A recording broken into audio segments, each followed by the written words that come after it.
Imagine you're an Olympic athlete. You could be a track star, a distance swimmer, or a figure skater, whatever sport you choose. Chances are you've been training for it since the moment you could walk. You have your gym routine down to a science, you've hired specialized coaches to help you along the way, and you eat a specific meal plan that ensures you perform at your best. Physically, you're at the peak of your sport, and you've done everything you can to be one of the best athletes in the world. But to win, your game needs to extend way past the physical, and mentally, you have to believe you will win no matter what. Crouching at those starting blocks or mounting the balance beam, you must think at the end of the day, you will end up on top of the podium with a gold medal around your neck. Otherwise, what's the point in competing in the first place? The problem is that every athlete you're competing against shares this belief, and you know that. You also know that there can only be one winner, and so statistically, the chances of you coming out on top are pretty low. Yet you must go against your own logic and believe that no matter what, you will win. This is naive optimism, the belief that good outcomes are more likely to happen to you than bad ones in any given situation. You must keep yourself unaware or naive of what could prevent you from your goals and forge forward as if you will achieve them regardless of any external factors. No matter the circumstance, you believe things will work out for you even when the odds aren't in your favor or when certain obstacles are in your way. To be a naive optimist requires a suspension of disbelief. You must adopt a positive stance or perspective in every situation without familiarizing yourself with its nuance or details. It's like walking around with blinders on, ignoring everything that could go wrong. Or, in the professional athlete's case, using naivety to forget about all your competitors and the statistical likelihood that you'll lose. The ignorance of the naive optimist can serve them well. Have you ever felt anxious before a party where you don't know many people? You run over all your insecurities and the hypothetical social blunders that could occur, and it might feel comforting to go through all the scenarios that could go wrong in your head.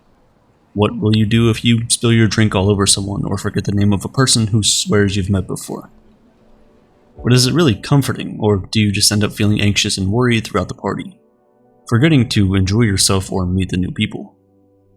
The naive optimist would go into the night assuring everyone will like them and everything will go off without a hitch. And while this might not be true, awkwardness is almost a given when meeting new people.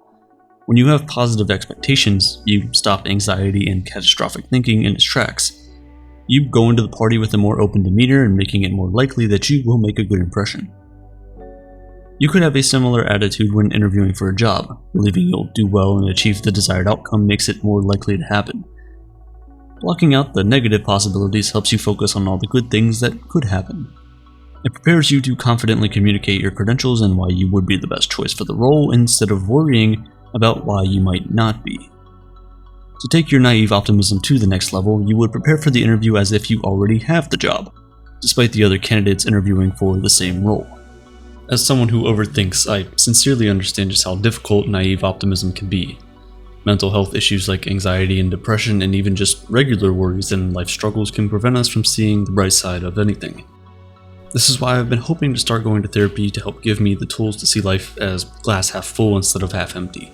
Sadly, it's always just been too expensive, and I've always been worried my therapist just wouldn't understand me. And that was until I found BetterHelp, the sponsor of today's video.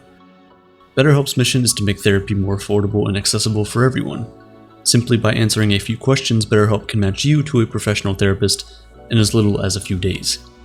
BetterHelp also solved the worry I had of finding the right therapist by allowing you to easily switch to a new therapist for free without worrying about insurance, who's in your network, or anything like that. Getting started with therapy is now super easy. All you need to do is click the link in the description or go to betterhelp.com/aperture to get 10% off your first month so you can connect with the right therapist for you. Thank you again, BetterHelp, for supporting today's episode. And from the outside, it can be easy to conflate naive optimism with manifestation. Both methods constitute an unwavering belief that you will achieve what you want, but that's about where their similarities end. Manifestation is putting an intention out into the universe and expecting the universe to grant you that wish.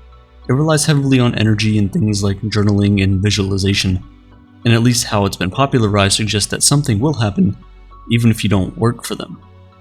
On the other hand, the naive optimist knows this mindset doesn't guarantee all their wants and desires will plop into their lap. Asking the universe for the winning lottery ticket or your dream home won't get you those things. Naive optimism is about tangibly working towards your goals and believing you will achieve them because of that work. It's being optimistic about the results of the work you've put in regardless of the challenges you might face. Sadly, our society has gotten to a point where being optimistic is now being seen as wrong. And to an extent, I kinda understand. Our shared culture is riddled with political discourse, climate change, rampant inflation, and a general fear that we're headed towards doom. And so it's hard for most people to see or even imagine a light at the end of the tunnel. As a result, naive optimists are often ridiculed for being arrogant or even stupid. And what these people don't realize is that a naively optimistic outlook might open up a new perspective in these conversations. While everyone is so focused on what could go wrong and the problems we face, you could be the person focused on making the best possible outcome a reality. Another critique is that naive optimists lack the perspective to see the nuance in complex situations. And it's a frustrating perspective to work with when solving complicated problems with tangible barriers. Optimism is good when doing focused, detailed work like policymaking or engineering, but naivety can hinder you from confronting genuine issues. In large-scale projects, the naive optimist does have their place, but it's also necessary to balance that perspective with a more realistic outlook. One of the best utilizations of naive optimism is at the outset of a massive project or challenge. Naivety is helpful in situations where confronting the whole picture could discourage you. Consider like starting a business or writing a novel or completing a triathlon. If you begin a big project thinking about all the problems you'll inevitably have along the way, you won't be motivated to start. Instead, it's best to be optimistic that you will complete the project without considering the obstacles. And even if you don't reach your goal, you'll still be further along at the end than if you had convinced yourself that it was impossible from the start. Naive optimism will always push you further towards success, even if you don't make it all the way there each time. And it allows you to try new things and pushes you out of your comfort zone because you're not as focused on what could go wrong. You build confidence and trust in yourself by giving yourself that chance, however naive it might seem. It reminds me of the Dunning-Kruger effect, and usually this phenomenon refers to the type of person with a low skill in a particular area who grossly overestimates their ability anyway. Think of an audience member watching a ballerina on stage and thinking, "That doesn't look so hard, I could do that." And then fast forward to them in a ballet class struggling to do even the most basic steps with the proper technique. Often the Dunning-Kruger effect has a negative connotation. People are so ignorant about their abilities that they don't even know how ignorant they are, but it's actually not that bad. Because it is the Dunning-Kruger effect that allows people to take the first step to achieve greatness. Yes, that audience member who watched the ballerina grossly overestimated their skill, but that naivety allowed them to enter the dance studio.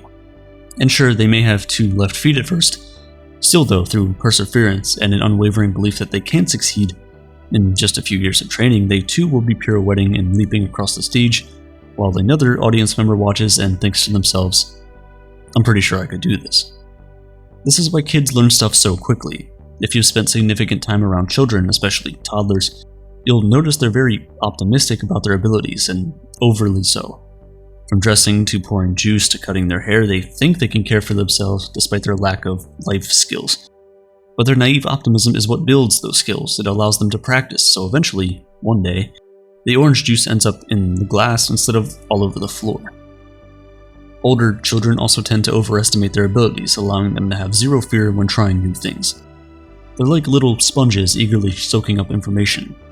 They learn quickly and hungrily because they don't possess all the self-conscious baggage surrounding ignorance. It might be helpful to adopt a childlike mindset when learning new things. It comes from a want to learn and forgetting how likely failure will be at first. Overcoming that initial mental hurdle is the most helpful thing naive optimism can do for you.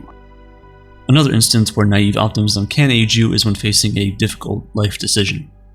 Maybe you or someone you know is dealing with a chronic illness, financial stress, or relationship struggles. A naive optimist would believe in their core that they will make it out the other side. They wouldn't spend time considering what might be in their way or the realistic likelihood that things might turn for the worst. And I'm not trying to say that naive optimism will make these situations quickly melt away. Instead, this philosophy is meant to help you see a favorable resolution in cases where it's too easy to focus on the negative. As humans, we tend to have a bias towards the negative, and evolutionarily this makes sense. We're urged to protect and prepare ourselves for the worst that life can throw our way. But an overemphasis on the negative isn't helpful. It can cause you to overblow a situation and indulge in unnecessary worry. Feeling overwhelmed by negativity when life inevitably becomes difficult is normal. But just because you encounter a challenging situation doesn't mean that you have to give up the idea that, at some point, things will get better and work out for you. With a naively optimistic attitude, you can make better decisions with your future self in mind. Naive optimism takes practice, and as a chronic overthinker, it's not a mindset that comes naturally to me. The key might be to fake it until you make it. If you act like a naive optimist, you will likely sincerely adopt the attitude over time. Start with the small things. I will complete everything on my to-do list. The meeting with my boss will go well. I'll successfully bake a loaf of bread from scratch. And hopefully this attitude will seep into more influential sectors of your life. Even if you don't become the textbook example of a naive optimist, these thought patterns will get you further than if you didn't use them. Remember your ideal Olympic athlete self. You must believe you will win the race to reach the starting blocks. And when the race begins, you are paces ahead of where you would have been without this belief.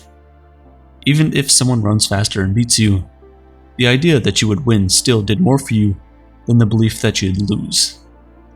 And there's always the next race, the one you know you'll definitely win. But if you're still in your head, unable to entirely give yourself over to naivety, it might be helpful to check out another theory, optimistic nihilism. The belief is that nothing matters, but rather than letting that be a reason for fear and anxiety, embrace it as a good thing. Why? Click the link on your screen right now to find out.